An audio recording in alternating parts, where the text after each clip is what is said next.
This is an argument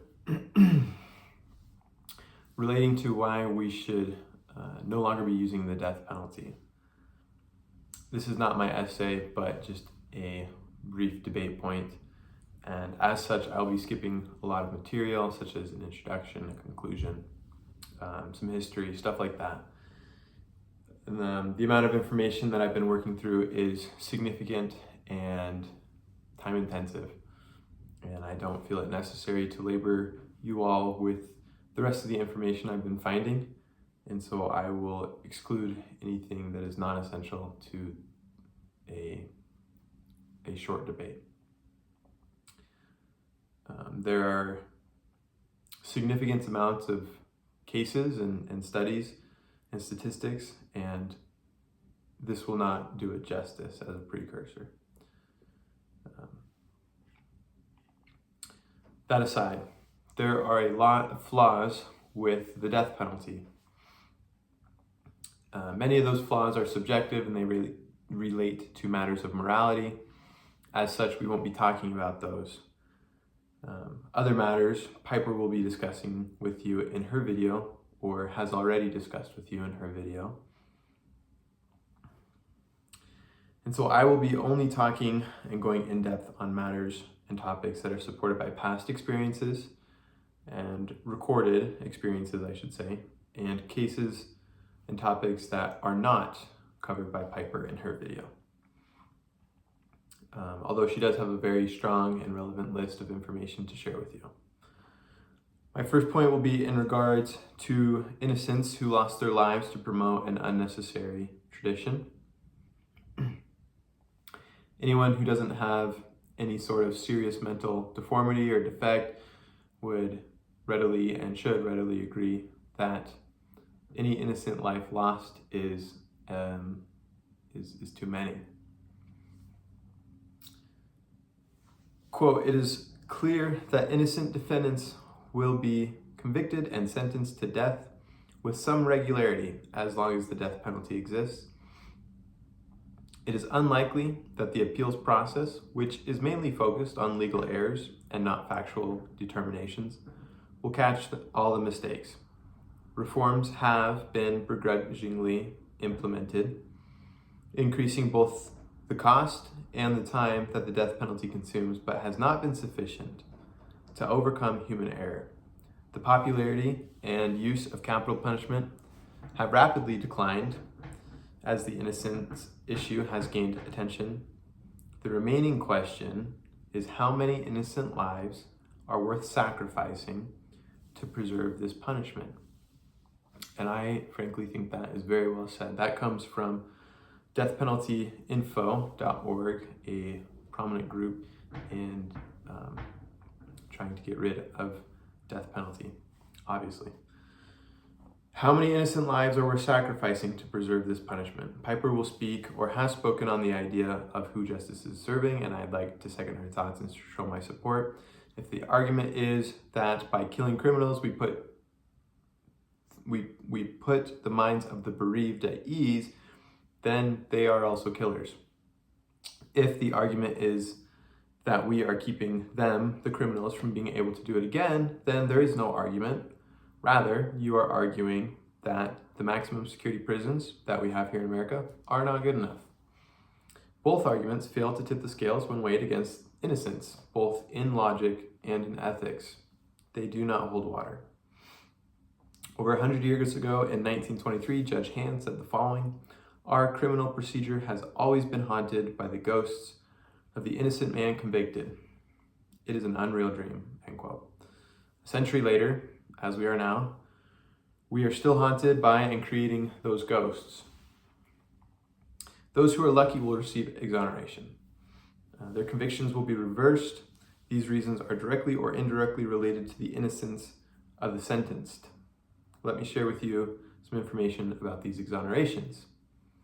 The rate of exonerations among death sentences in the United States is far higher than for any other category of criminal convictions. And for context, this comes from PNAS. Don't remember what the acronym stands for, but they are a prominent scientific journal that is that only includes articles that are peer-reviewed by many statisticians. Okay, the rate of exonerations among death sentences in the United States is far higher than for any other category of criminal convictions. Death sentences represent less than 0.1% of prison sentences in the United States, but they account for about 12% of known exonerations of innocent defendants, this being from 1989 through early 2012, a disproportion of more than 130 to 1. End quote.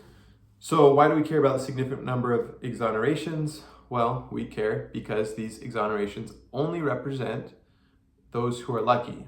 Somebody recognized error and was willing to fight for innocence behind bars and thereby release them and free them. Since 1973, there have been around 200 exonerations, just a few less. Innocents who were given their lives back in a second chance for something or freed from something that they did not commit. And this sounds really promising. I think we can all understand and agree that 200 people not put to death and executed is wonderful.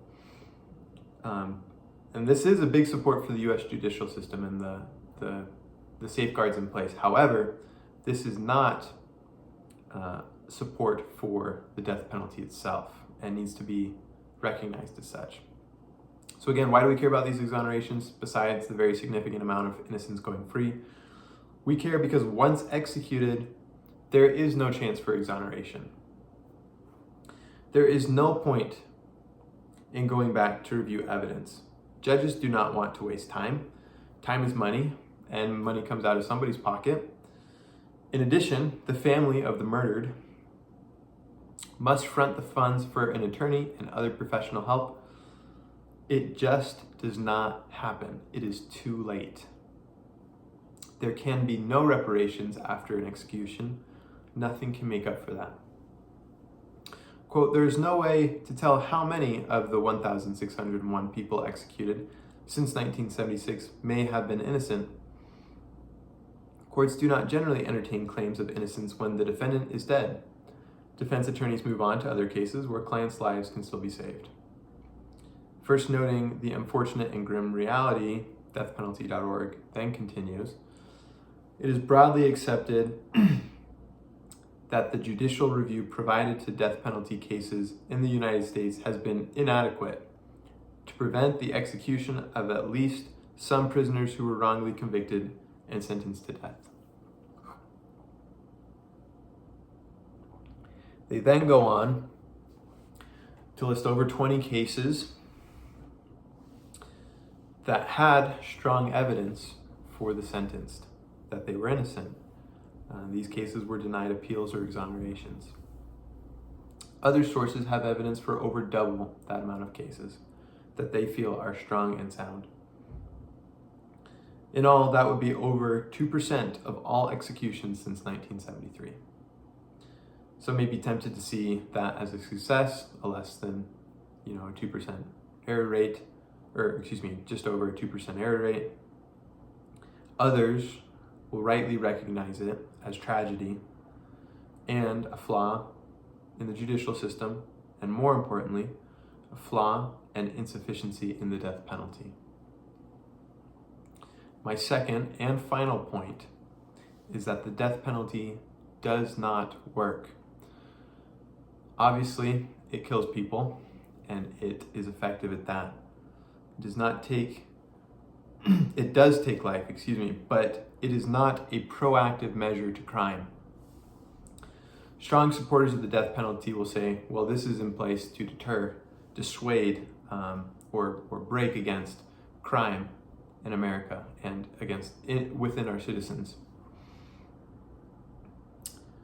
Unfortunately, it's not. Admittedly, in Idaho, Utah, and Nevada, those states have very low homicide per capita, less than 5 people per 100,000. Conversely, Missouri, Arkansas, Tennessee, Georgia, and South Carolina have murder rates between 9 and 14 per capita. We'd say that's more on the moderate side. Furthermore, Alabama and New Mexico have murder rates of 14 to 9 per that 100,000 capita. And most incredibly, Louisiana, Mississippi, and the District of Columbia all have murder rates upwards of 24 murders per 100,000 people, which are the highest in the United States. All the states that I've listed in all of those few categories have the death penalty as a viable option. In fact, 27 of the 50 states still use the death penalty. In fact, the only state to have a relatively moderate murder rate, which was between that 9 to 14 per capita, is and not use the death penalty is Illinois, and they fall at 10.9 per capita. And this information was was for 2023, and this can be verified on the CDC website. What this tells us is not only is there not a positive correlation between states that use the death penalty and their murder rates going down, there is in fact a strong negative correlation. What does that tell us? It tells us that the death penalty is not a deterrent. It is not inhibiting or dissuading or persuading, in some cases I suppose, people from committing crime. What is more frustrating and sobering is that trends of murder are growing at an alarming rate. According to the FBI, in the year 2000, there were more than 15,500 murders. In the year 2022, there were over 21,000 for the United States as a whole. That is over a 35% increase. Now, some may say, yeah, but so what? Like, there's a murder increase, but there's also a increase in population. Well, for those that feel that way, you would also find it interesting that murders per capita are also increasing and reflecting that percentage. The year 2022 was used as it is the most recent year with consistent data. This is likely due to ongoing cases that have not yet been closed and resolved. And so we will default to the most accurate information we have, which would be from the year 2022. Innocents are being killed, removing their opportunity for restoration and restitution. And there is no evidence that having an instituted death penalty is assisting in slowing violent, malicious, and murderous crime.